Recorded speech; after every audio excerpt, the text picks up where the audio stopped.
So thank you, everybody. It's a wonderful Thursday. Although we know all sorts of craziness is happening around the country, we're seeing numbers spike, and of course that means potential closing of places. And we just want to send a friendly reminder out there. You know, Stacy and I have partnered on this webinar series, Leading Through Change. Obviously, we're going through a lot of change right now at a very rapid pace.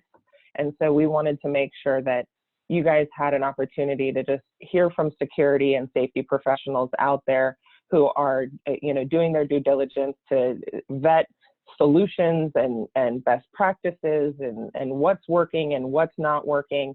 And today's focus is to keep your campus safe. And that could mean your school campus or your work campus, and just in general, you know, campus safety, although we will be focusing a lot on school safety since it is America's Safe Schools Week. We're honoring that this week. So I'm so excited to have Stacy Porter from Porter Global Security on this webinar series. We've had a lot of fun over the summer in quarantine, right, Stacy? Yeah, got to do something to break it up a little bit. So we've been having a lot of fun with our webinar series. And so I'm excited to go over some best practices to keep your campus safe. So thanks so much for joining us today, and we hope you get a lot of value out of the webinar today. Just some webinar housekeeping rules. Of course, we're going to record the webinar, and we will send you the recording along with the presentation slides. We're going to try and stay on track for a 45-minute session so that we have 15-minute Q&A at the end, but please feel free to submit, you know, any questions in the chat or in the question and answer box throughout. You know, we're happy to be able to answer those for you. And then you will have a survey at the end of the webinar. We absolutely adore your feedback. It's what has made these webinars in our series happen, is because you guys have requested this type of information, and so we're excited to bring it to you guys. So let's meet the experts. Stacy Porter from Porter Global Security. He is of a different, I feel like he comes from a different grain of salt, or I don't know how to explain it, but he's a high-level safety and security professional, but he also brings, you know, a little bit of humor to it in all the right professional ways, and it just it's a breath of fresh air when I get to talk safety and security with him, because he knows his stuff, but he also brings things to my attention that I just would never have thought of, and isn't so stiff in the conversation. He's very open-minded, and he loves to brainstorm, and he loves to, you know, find new resources. And so I'm just excited to have him on the webinar today. He has an amazing background with vulnerability assessments and mitigation, security planning. You can see it all there. Risk assessments, investigative management operations, and he's a proud member of the International Association of Professional Security Consultants and the Atlanta Black Chambers. And I couldn't be more happy to have him by my side on this webinar today. Thank you so much, Stacy, for joining us.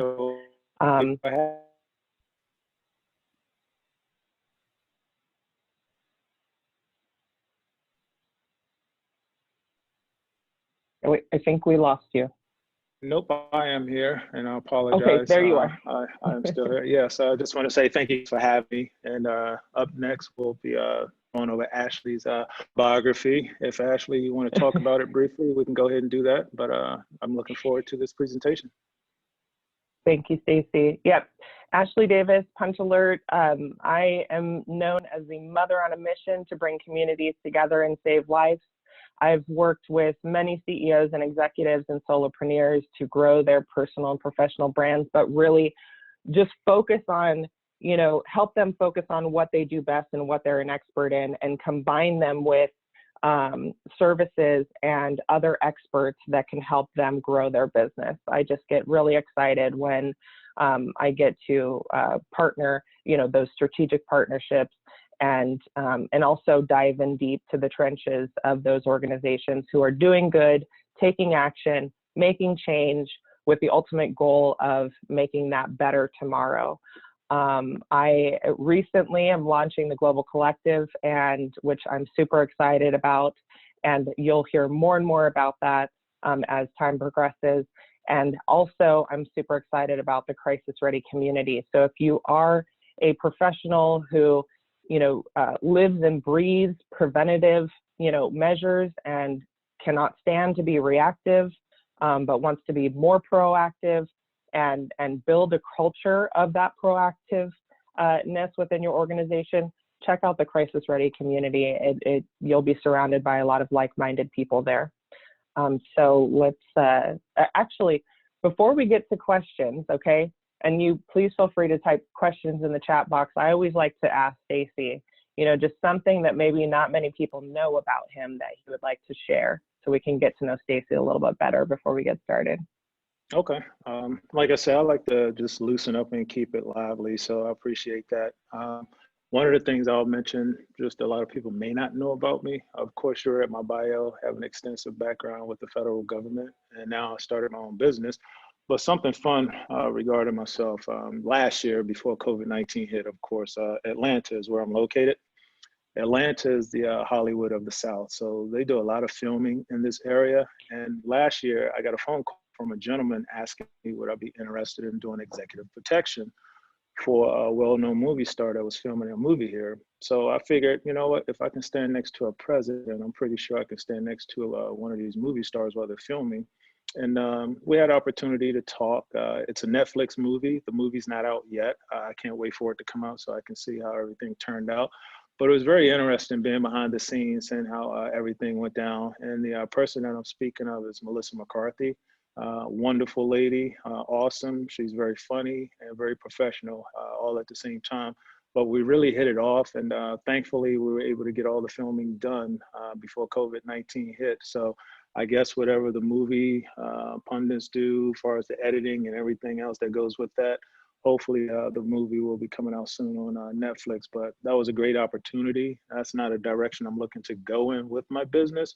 But at the same time, I had some free time in between my scheduling, and the person reached out to me and asked would I be interested. So that was a lot of fun to do something like that.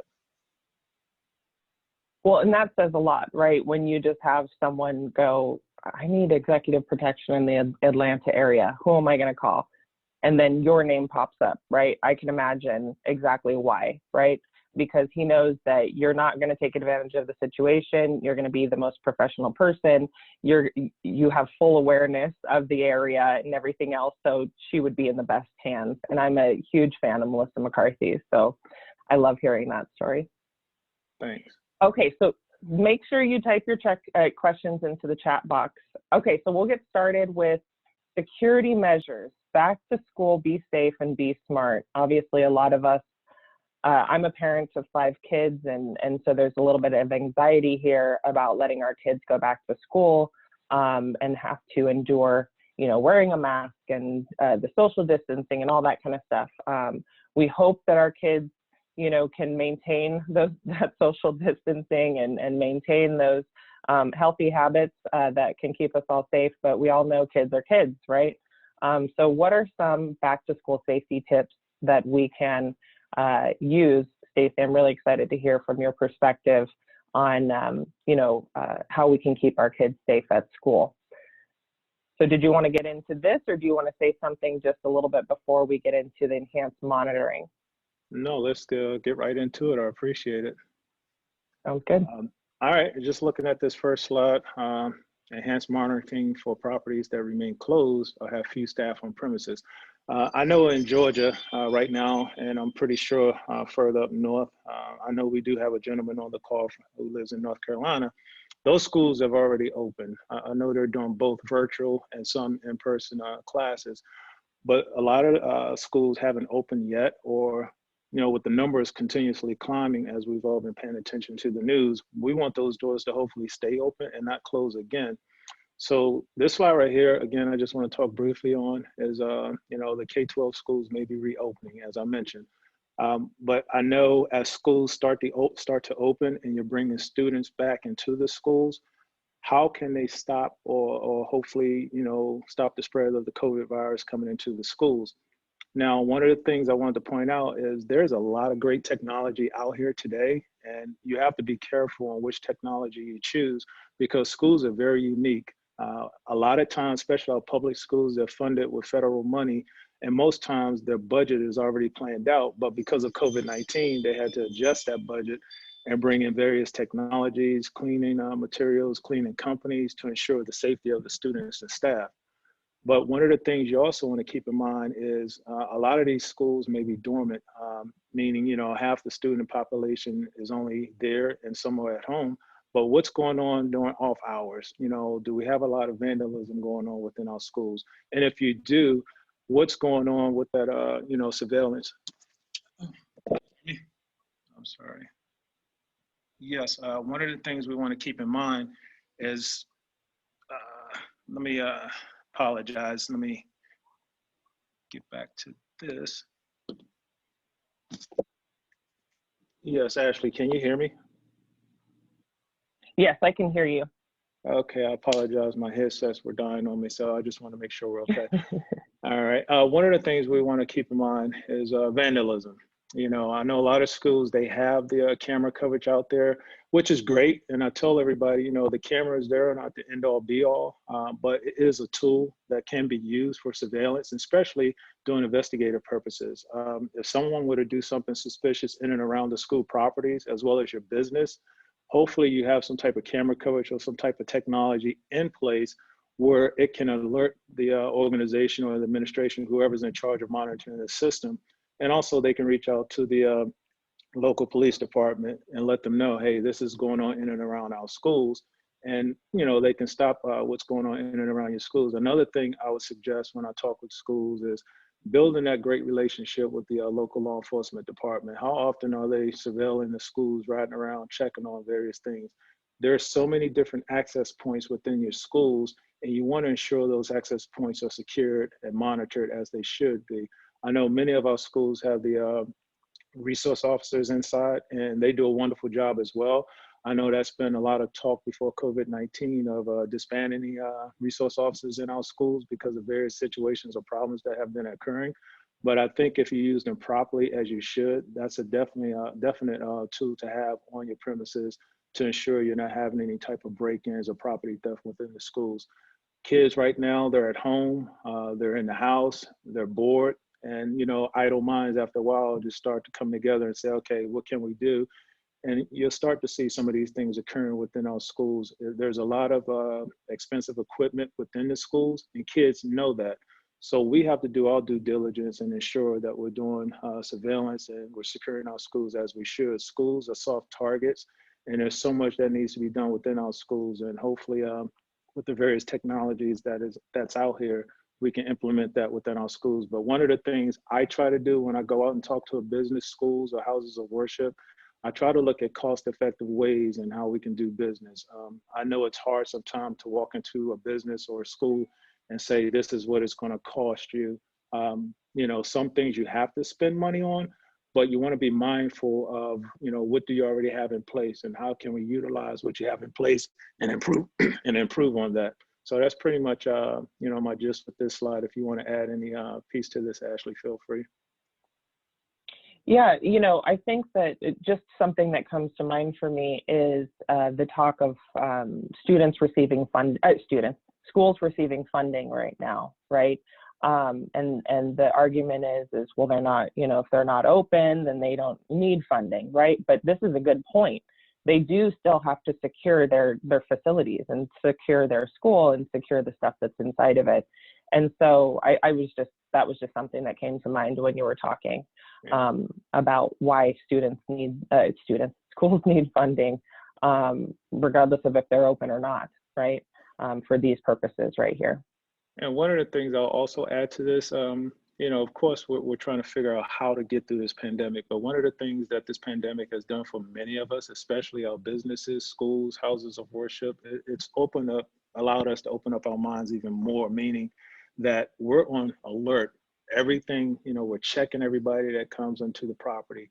We're doing everything that we're supposed to be doing because we want to ensure we're not, contaminating anything. So I may go to a facility or go to a school and I'll maybe stop right away as to why am I here, what's going on, how can we help you, versus when things were open prior to COVID-19, there's so much traffic coming and going that you may not be stopped or ask any questions. So that's one thing I'll say about the COVID-19. It's allowed many of us to stop right in our tracks and get questioned as to why we're here, what business do we have, and moving forward. This Yeah. slide right here, keep a record of foot traffic and student activity. Again, you know, the goal is to reduce the spread of COVID-19. And of course, that depends on the catching cases early and contact tracing whenever possible. Now, one of the things I'll say this throughout the slides, prior to COVID-19, our focus was on the security measures of the active threat. It's still on that, and we can't forget about that. But right now, it seems that the shift has gone over to COVID-19, which it should, because you want to ensure, you know, we're doing our part on that. But we can't forget about the active threat, and the bad actors know what's going on out here, and we have to continuously educate ourselves and stay, you know, 2 steps ahead of them. So just keep that in mind, that while we continue to focus on COVID-19, we can't forget about the active threats that's still out there. So again, you know, monitoring foot traffic. Schools will need to act quickly, which we know they are. And but one of the things that you want to be mindful of, I don't know if all schools are doing this at the entrance of their buildings, is doing temperature checks. If you think about that, if they are doing something like that before they enter the school, that's, you know, a lot of wasted time if you ask me, because if you're having, you know, students riding on a bus and they have to get off the bus, stand in a line, depending on where you live, you have to factor in the weather, the temperature. If you have students standing in line waiting to be temperature screened, again, as I mentioned earlier, there's a lot of technology that's out here that can alleviate that. And I know Ashley's going to speak later on briefly about the technology piece that they do. I think is a great tool that they have, but you want to be mindful of the temperature checks, not just for your schools, but for your business as well. Because again, if I'm going to a location, say the airport, and most airports, you have to park your vehicle and walk, you know, into the terminal, to your gate. By the time you do all that walking and get to your location, I mean, your temperature may be at an elevated level, and then you're going to have to be, you know, pushed over to the side for more screening. So that's why I'm kind of leery about some of these temperature checks that they speak of. But again, you know, it's up to the schools, and I'll work with the schools to ensure that I give the proper recommendations on, you know, the various technologies that's out here. And then it's up to them as to who they would like to go with to assist them with that. You know, as far as the footage and records of student movement, will also enable administrators to alert individuals who need to be tested before they spread the virus to family members and neighbors. Adopting monitoring solutions will also give administrators visibility into which areas are most heavily trafficked to help facilities social distancing. That's big right there, especially with our schools. You know, that was one of the things the administrators and the schools have been talking about as far as bringing the students back in. You know, do we have a full classroom as we've seen in the past? Do we limit the amount of students that we're going to have in a classroom? How are we going to configure the hallway that students have to go from class to class? You know, if you're middle school or high school, I know at the grade school level, you're not so much moving around as you would in the secondary schools. So these are some of the things that you have to consider when you're dealing with school: the social distancing, the foot traffic. How do we ensure, you know, folks may be coming into the schools? You have to limit that as well. If I'm a parent and I need to go by the school, you can't do things as we did in the past, because again, the more people that you have coming and going inside that school, is the likelihood of someone possibly bringing the virus into the school, and the whole job is not to do that. So just wanted to throw that in there with this slide. If you want to add, Ashley, feel free. Yeah, I'll definitely talk about some solutions that are available, but the most important thing that I ask of all leaders out there who are looking to implement solutions, and I'll get into it a little bit more towards the end of this, is that, you know, you do your due diligence. You know, you consult with, like, Stacy, right? And you do the risk assessment ahead of time, the threat assessment, and you have that advisory council, if you will, to help support you in what solutions that are out there and what is going to be the most effective one for your campus. because all campuses are different. Yes, thanks. All right, we'll continue to talk about some more tips when dealing with your schools. This first one right here, bubble that we see, no assemblies, sports games, or parent-teacher conferences. Now, again, I'm in the South, in Georgia, Atlanta, Georgia area, or just outside of Atlanta. Football is big here. They have been playing football, soccer, all your different activities that are held outside. I have seen those being held at the schools. There are measures in place for these outdoor activities, meaning, you may have to wear a face mask. They may not allow, they may only limit a certain amount of people into the facilities, and you have to social distance as you're sitting on the bleachers. I've seen that, especially with the school in my neighborhood. They have a great football team. And one of the things that you have to keep in mind is the social distancing as you're sitting on the bleachers at the football games. Now, of course, if your child is involved in some of these activities, it's probably going to be your immediate family members that they're going to allow into the games. Some of the things you also want to consider when dealing with sporting events or assemblies is, as opposed to you purchasing tickets at the gate, you can possibly purchase these tickets online before you actually get to those activities. So those are some of the things you want to keep in mind. Class sizes. I talked about that briefly.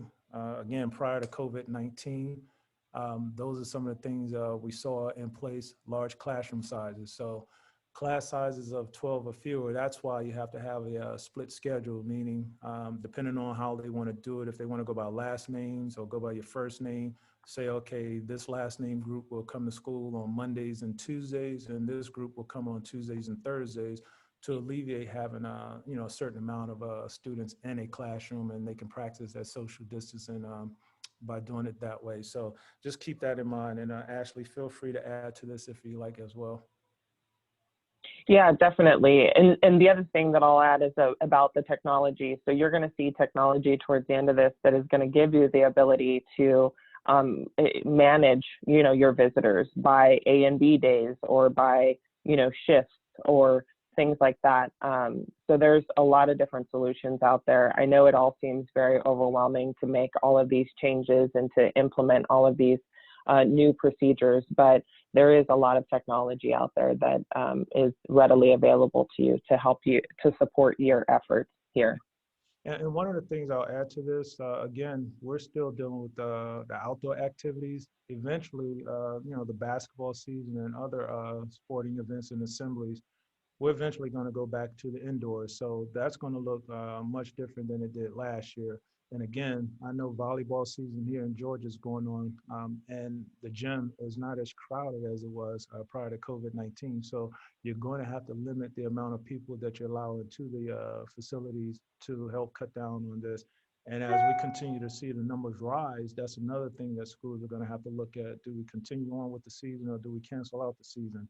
As far as the football season, high school football season goes, I know probably 10 minutes from my house, you had, a football player test positive with COVID, and they had to cancel some of the games. Again, these are some of the things that we have to keep in mind. I know parents, kids that are involved in activities, they want to see these activities go on. And one of the things as parents we have to do is continuously educate our kids on being safe. So even if you have a split schedule, meaning, okay, on Mondays and Tuesdays, Stacy will be in school, and then on Thursdays and Fridays, Ashley may be in school.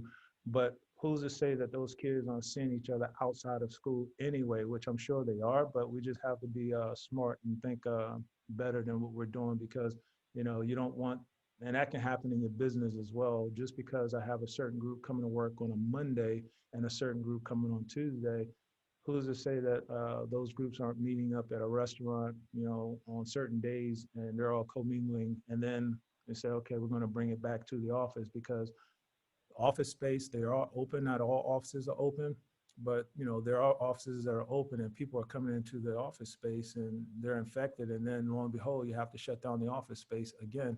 So one of the things this slide right here talks about is suggested schedules, as I mentioned, reducing the class sizes. Again, I think depending on, if your kid is able to handle this, but that's a decision that the parents will have to make if they're going to allow their kids to do virtual. I know that's tough for a lot of parents, because right now with working from home, You have your parents working online, and then you also have some of your students working online. So that's interrupting your parents' work schedule. You also have to factor in our educators. These educators, I take my hat off to them because they're doing so much right now with very little. And I know we're feeling the wrath as parents right now. So we know what teachers are going through or what they've been going through. Now that we have to play the parent and the teacher as well. So let's just continue to practice our patience for these educators because they're trying to do the best that they can, and we just have to be mindful of that. Younger kids first. The reason why I have this slide in here or this bubble in here, because as I mentioned earlier, when you start talking about your middle and high school students, they go from class to class and move in and around the hallways. Most of our elementary schools, unless they're standing in line being walked to the cafeteria, most students in the grade school level stay with the one teacher throughout the day. And not only that, depending on where you're located, if you're doing a full day school or if you're doing a half day school, that's something to consider as well once you start allowing the students to come back into the schools. So just keep that in mind. Yeah, a couple of things I just want to mention here, Stacy. It sounds like when you're doing your risk assessments with the organizations, with the schools, the churches, all of that, it's something that you discuss with them is not just a plan A, right? But a plan B, C, D, E, F, G for those cases where they're able to reopen, but then they have to limit some stuff, or they're able to reopen, but then they end up having to close, So it's very important, obviously, to make sure that you have all of those plans in place prior to reopening. And again, consulting with advisor such as Stacy to make sure that you're thinking from every angle. And then the other thing that I just want to say that I know I did at the beginning of the school year, when the teachers were reaching out and just checking in with the parents about virtual school and kind of just saying, hey, we're new to this and we're not really sure, we're figuring it out, please hang in there with us. Before the end of that call, I made it a point to just stop and just tell the teacher that I was speaking with, thank you very much for everything that you're doing. I understand that this is a very difficult time for you, for everybody. And I just want to say thank you for your efforts, because it means a lot to me as a parent, knowing that you're doing your best to help, my child in the best way possible. And most of them were almost in tears. And that wasn't my purpose, right? Was to get them in tears, but because I know that we all just run, and we go, and we just assume that people know that we're grateful for it. And so I just made it a point to express my gratitude and my appreciation to those educators because I don't think they hear it enough. And so anyways, I would just share that with you guys to just take a moment, reach out to your child's teachers and just send them a thank you note. Now, one thing I will add to that, Ashley, as we talk about, the configuration of our schools, I know we have a gentleman on the call, Jacob Phelps, and he works with Safewood Designs. I met this gentleman a couple of years ago, and they do fantastic work on, looking at the school entrance infrastructure and how to configure the doors and the windows from an active threat. Again, our focus right now is on the COVID-19, but Safewood Designs, they design various doors. They can put in various types of glasses in the school entrance as well as your business.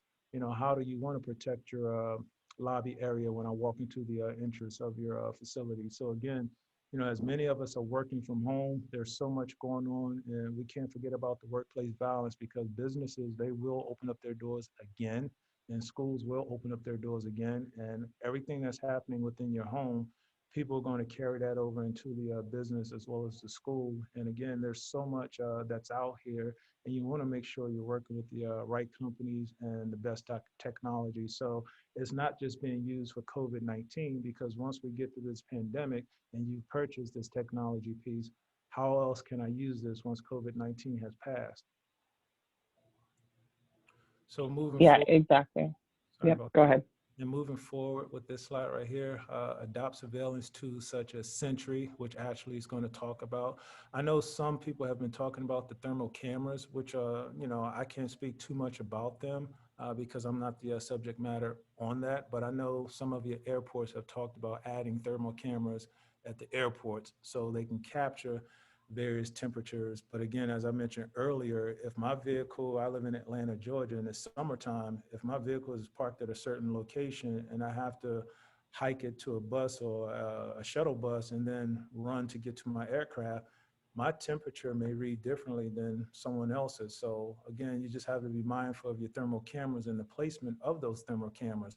If I'm going to place thermal cameras in my office facility and the front of my office facility is all glass, what happens when the sun is out and that sun is hitting on top of that glass? That lobby area is going to be pretty warm out there. So again, you know, the placement of the thermal cameras and Sentry, as Ashley's going to speak to you guys briefly about as well, is some things you want to consider. So there's a lot of technology. I hate to keep harping on that, but you know, think about some of these things that can be utilized at your schools. I know as far as we didn't talk briefly about the buses, and that's one of the things that's going on here in my county. I've seen kids at the bus stop and they cannot get on a bus if they don't have on a face mask. If you don't have your face mask on, they won't allow that to happen. But I know, Ashley, you can speak briefly about that shortly, about ways around that.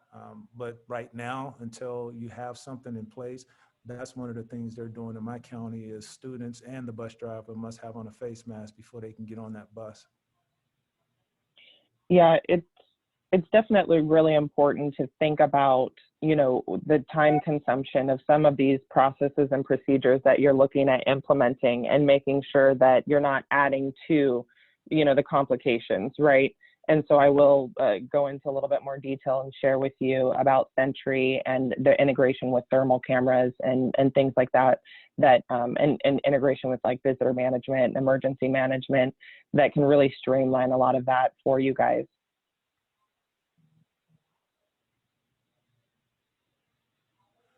All right. This right here is self-explanatory. Stepped up health and hygiene measures. These are some of the things I totally forgot. That's, you know, I'll take the blame for that. I have a slide that I meant to put in here of a picture that tells you what it will cost a school district, from, you know, your sanitation stations to various PPE masks, various things like that, how much it will cost a school. And again, you know, none of us, we were expecting this to happen to us the way that it did. But now that it's here, we have to put these safety measures in place.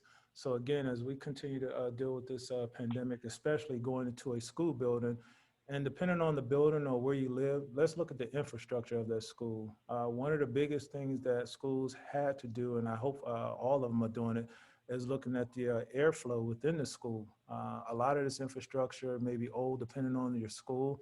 It can be 10 years or plus old, and you may have to have someone come in and look at your HVAC system and say, okay, these are the measures that we need to put in place so we can know how the airflow is within the building. Because if you're going to have people inside that building, safety is paramount, and that's something that they have to consider. Also, I saw a question earlier, do we think masks will be considered standardized? I'm sorry, do you think masks will be standardized?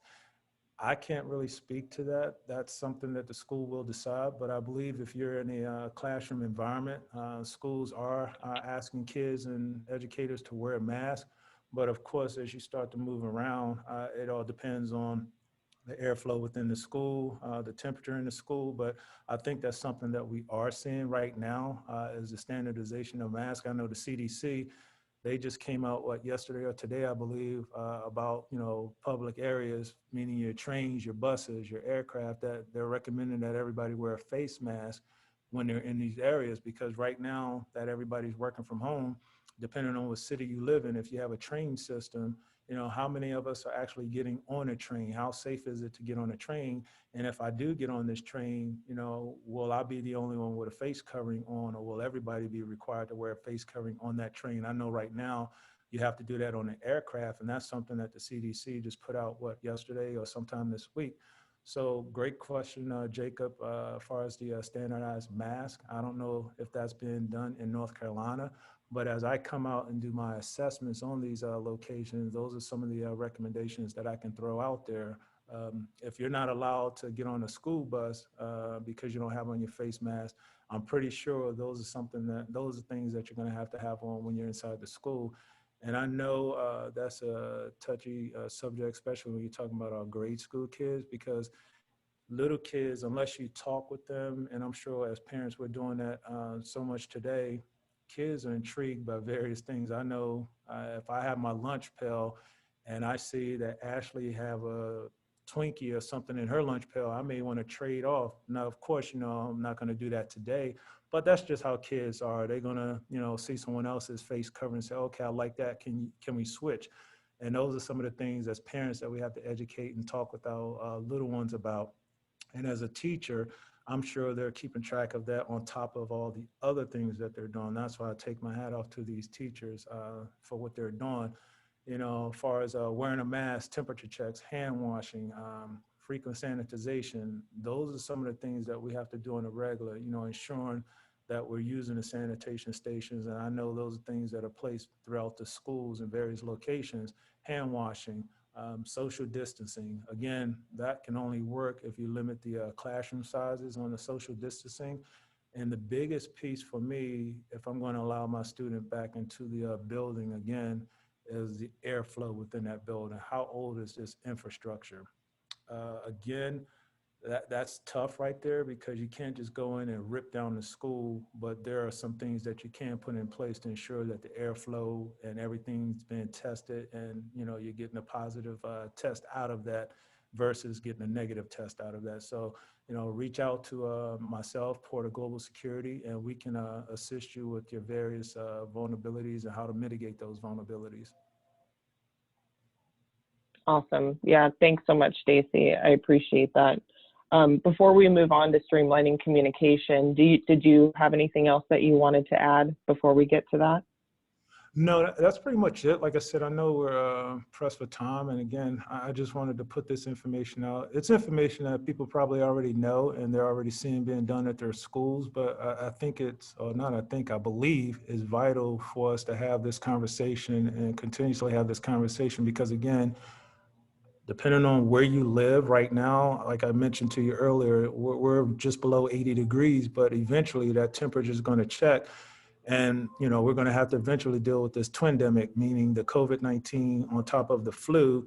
And these are things that we have to keep in mind. So all the things that I talked about, from your sports, from moving inside with the temperature change in the wintertime, will we be able to see certain sports continue on, or will they have to cancel out?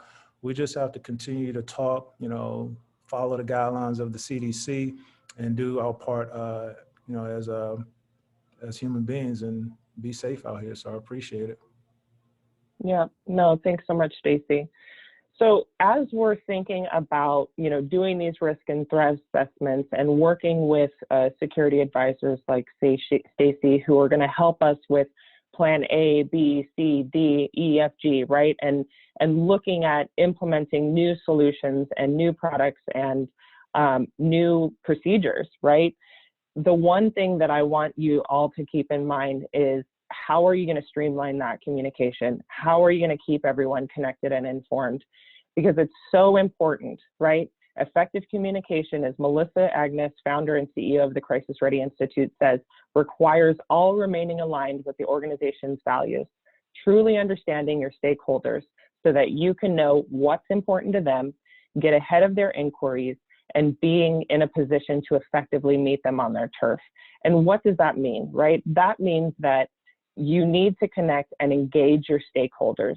You need to understand how this is going to impact them. What are their expectations? Why are we changing these processes and procedures, right? And you also need to understand all of this so that you can identify how, what you can expect is what their reactions are going to be, right? And then when it comes to communicating all of these new practices and procedures and implementation of these solutions, you want to make sure that you're engaging your stakeholders in the process. It's so important that you develop the strategy that is engaging with them. Get their feedback, understand what their pain points are too. They may have different pain points than you, right? So you also want to know all of your stakeholders' pain points so that when you are looking to implement solutions, that you're finding a solution that will encompass as many, to solve as many of those pain points as because then you will get their buy-in. If they feel heard, if they feel like you're engaging with them in the process, they're going to trust you, they're going to have confidence in you that you're doing what's in everyone's best interest, right? So you may, as a leader of implementing these solutions, know that you have the confidence and you have the knowledge and you have all of the expertise behind you, and whatever you implement is the most amazing thing in the world. But have you communicated any of that to them, right? Have you communicated the why to them so that they also believe that, and they believe in you and they trust in you, and they're confident that you're making the right decisions to keep our campuses safe, or to keep your campus safe, right? So as far as internal communication, because obviously you have different stakeholder groups, right? So you're going to, sometimes the communication between internal and external is going to be a little bit different, right? But the important things to remember about internal communication is that you need to keep your people informed, because if they know what's going on, then they're going to help support your mission, help support that implementation process, right? And it also helps build your organization's work culture, right? Everybody's on the same page, everybody is engaged, there's transparency, there's trust, and then there's more opportunities for people within the company, to learn, to be trained, and to feel connected.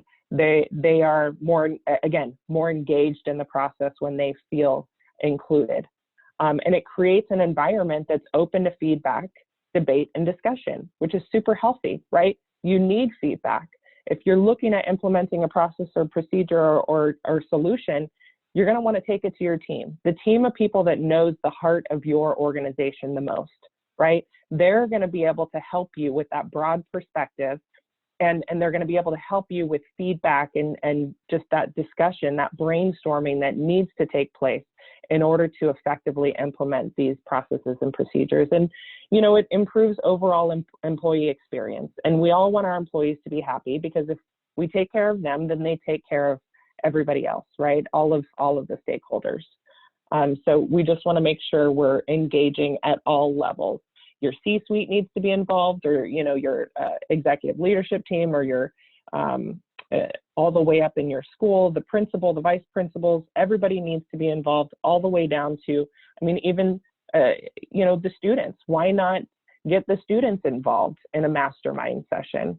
Let them know what types of, get a brainstorming group together of maybe some of your most engaged students.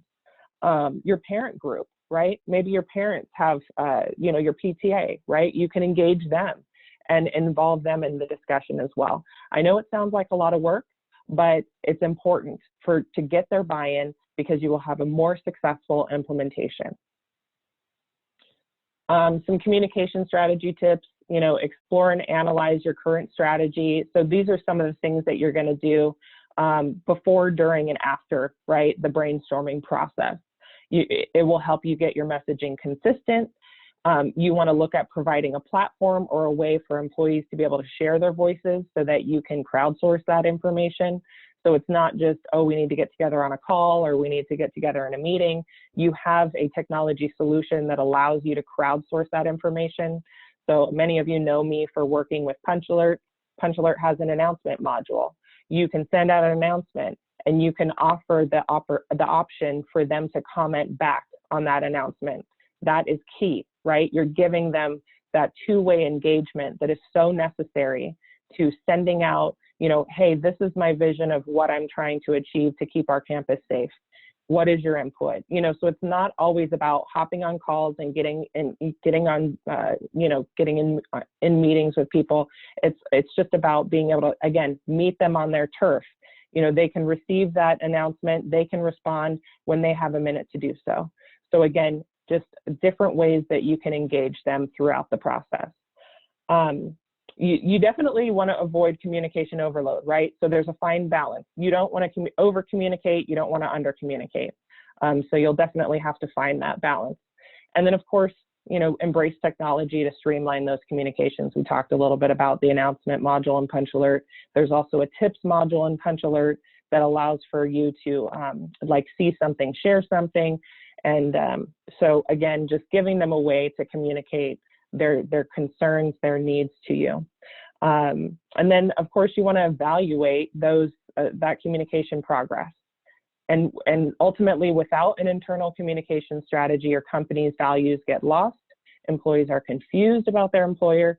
They are and they feel less informed, which in turn equals less productivity and much less engagement, which we absolutely want to avoid. So as effective external communication, as we talk about that, it is going to be similar to your internal communication, but it's about implementing, educating, and training, right? So you're going to have company policies that guide employees on what kind of information to share outside of the company. That's going to be important. Your employees need to know what information they can share, who they can share it with, and how they can share it. So that needs to be very, very clear. Typically, I encourage any communication that you share with your employees should be able to be shared with others. Then you don't have any issues, right? So just keep that in mind.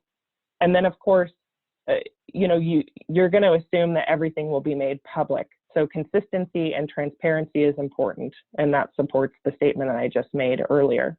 You want to definitely, just like I said, transparency, consistency, and the messaging is so important. And then, of course, monitoring and being strategically proactive and proactively reactive is essential, right? So you want to be 2 steps ahead or multiple steps ahead, right? So that you don't have to be reactive to a situation. You're going to understand why they're having that reaction, and you're already going to have an answer for it. So develop a clear and consistent messaging, right, concerning the change, understanding how to change, how the change will impact your clients and customers, designate who will be in charge of communication, determine how and when to communicate, help clients and customers adapt to change when possible. It'll make your job a lot easier. Oh, sorry, I skipped through. And then, of course, embrace technology to streamline communications. What is and just some thought-provoking questions here. What is the most effective means of communications to reach out to our stakeholder groups directly? I just want you guys to think of these thought-provoking questions. And then comparing and contrasting against what communication solutions do you currently use, and where are the gaps? Where can you implement solutions that will help you streamline that communication? And so I talked to you a little bit about PunchAlert, but today I want to focus on Sentry, because I think that Sentry is something that is just so critical to, like Stacy was saying, if you have split schedules, or if there's, you need to crowdsource that information of who's on your campus and when they're on your campus, so that you can notify the right people if there is an outbreak. You need them to do their self-checks at home before they get to school, so it streamlines, the ability for them to get into school. I've seen this in action. The PunchAlert CEO has seen this in action at local schools where the headquarters is in Charlotte, North Carolina. And, they have different lanes. They have a lane where you've done your self-check, and it's like almost like a fast pass, right? It's a fast pass lane that gets you through. And then for the lane that hasn't done the check, obviously it's a little bit slower, but you still have the ability to quickly download the Sentry app and do your self-check and do your temperature check and get your pass, essentially. And so here's just Sentry, the easiest way to empower your community to self-report on their health before arriving on site. You see this person has received their Sentry pass. It's scannable, so when you get to the site, if it's a parent's phone, they're dropping off the child, they can scan, with the administrators at the school. They'll see that they've taken their temperature check. They can see the temperature on the pass. They can see that it's the child who did the temperature check and answered all the questions in order for them to get a pass to come on site. So again, just streamlining that communication. It also, when you do that check-in, it checks the child into the school. So now you know that that child is on campus and that they've checked in. So it also is a basic visitor management system as well. Now, if you have an emergency on campus and you need to report that emergency or mass notify others, like parents of those children who are on campus, now you have an active list of people who have their child at school, and educators and staff and everyone else who is on campus during that emergency. So it gives you that real-time location awareness and real-time list of people who is there. Now here's just a few simple taps on your screen. So you have the Sentry app built right into PunchAlert for you. You click on that button, it takes you through your survey process.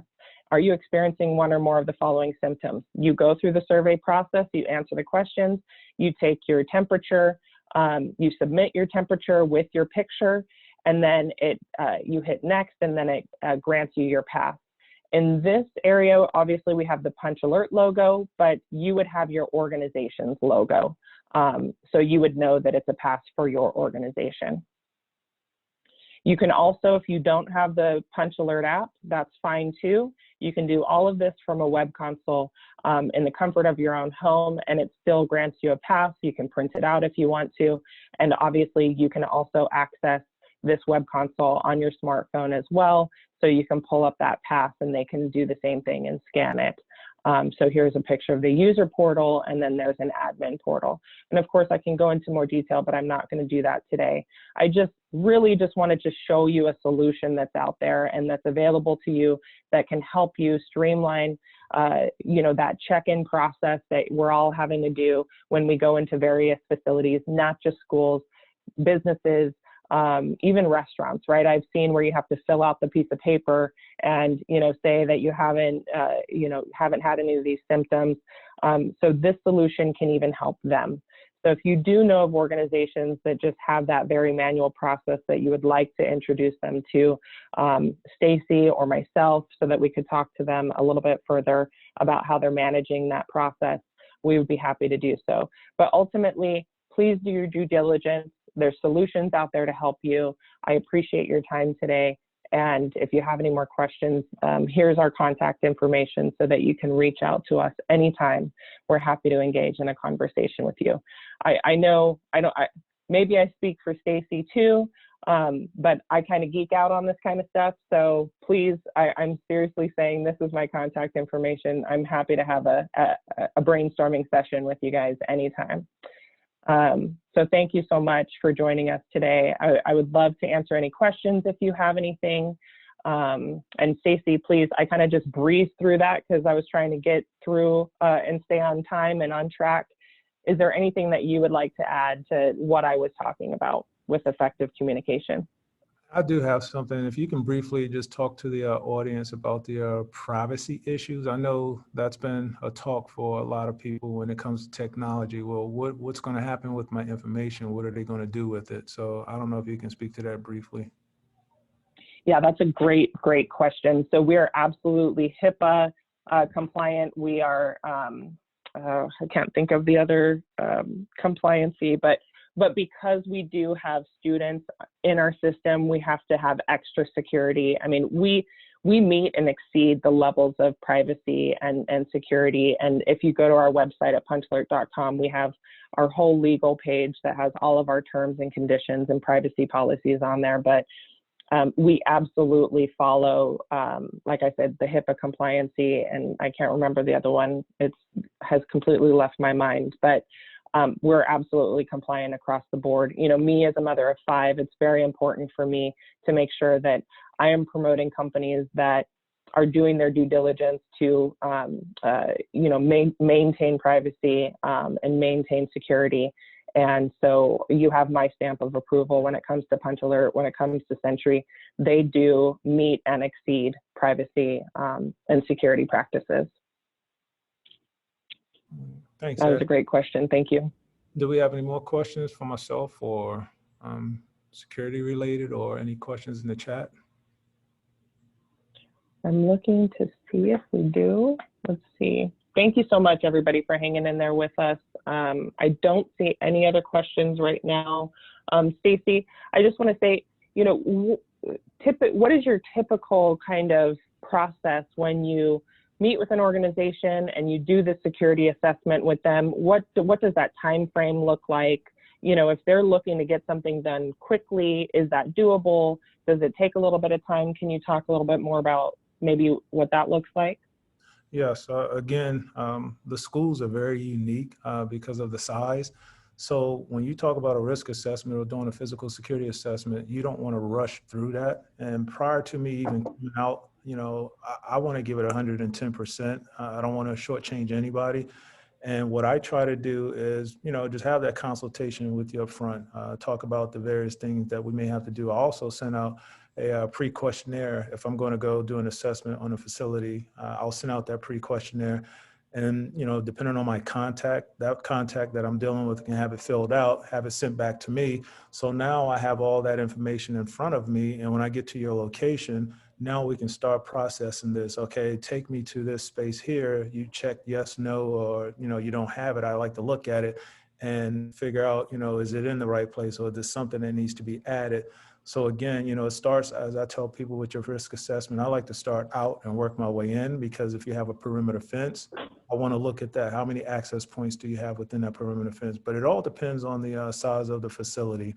If it's small, of course, it'll be me. But if it's something like a school, I'll probably have a team, of course, come out, because schools are a soft target, which we've seen with cybersecurity. So I may have a cybersecurity rep on my team so they can focus on that piece there. And I'll look at the other pieces as, folks are looking at the other pieces within the schools. But you don't want to rush through something like that, because you want to make sure you're able to capture all the various vulnerabilities. But not just that, I want to be able to capture best practices. So if I see something that you're doing, how can I take that and pass it on to another business and say, hey, this is what I've seen throughout my assessment time. Maybe this is something you can try with your company to see if it fits, if that all makes sense. Yeah, absolutely. No, 100%. I completely agree with you that it should not be quickly done. It's something that you do need to spend time assessing to make sure that you are reopening safely and hopefully able to stay open safely. So I definitely think that's important. The one thing that I will mention about timing of, the Sentry solution, if you did need to implement something very, very quickly, if you were tired of the paper documents, if, you didn't, if you could not have like, a physical person standing there doing the temperature checks, Sentry is something that you could sign up for today and implement within an hour. I mean, it's that quick. It's very, very simple solution. And that's another thing that I love about it. The other thing I love about it is that it's ever evolving, right? So as people are coming on with Sentry, we're getting feedback from our users, and we're adding and enhancing to the solution almost on a daily basis. And so I love that PunchAlert loves to work one-on-one with our customers and really understand their pain points and really understand where the gaps are, so that we can help them, close those gaps as much as possible and solve those pain points. And I know Stacy does exactly the same. He's very, very involved. He has that broad perspective. He absolutely wants what's best for you and your organization.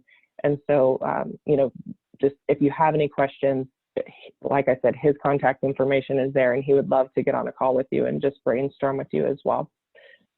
So I don't have any other questions here. If there's anything else you wanted to add, Stacy, I want to be mindful of everybody's time. Nope, that's it. I really appreciate everybody taking the time out to listen to us today. I apologize I didn't have a fun joke for Thursday going into the weekend, but I just want to just relax, have fun, and just get the information out there. I know right now we're all pinned up in the house and we're limited to where we can go and what we can do. But, let's just take one day at a time and get through this together and do what we're supposed to do. So feel free to reach out to myself or Ashley. And if I don't have the answer, I can look it up and get back to you, or I can turn you on to someone else. I'm all about helping. And it's not, so much, okay, what can you do for Florida global security? Right now, doors are closing and may not be able to open again. People are being furloughed. So you have to show some empathy right now and just do your part. I mean, don't get me wrong, it is my business, but you also have to show some empathy and just, let people know that you care and you're there to help them out and work with them. Yeah, you are an amazing resource, Stacy. I know you have been to us at PunchAlert, so thank you very much for everything that you've done. Thank you, everybody, for joining us today. There's a survey that's going to pop up on your screen at the end. We'd love to hear your feedback. We'd love to hear what you want us to talk about next. And also check out some of our other webinars at porterglobalsecurity.net. I think Stacy has some videos up there. He definitely has the blogs that came with the webinars there, but we'll also share some links in the email that we send out after the webinar with the recording and with the presentation slides. So thank you so much, everybody. We hope you have a wonderful Thursday, and reach out anytime. We look forward to hearing from you. All right, bye.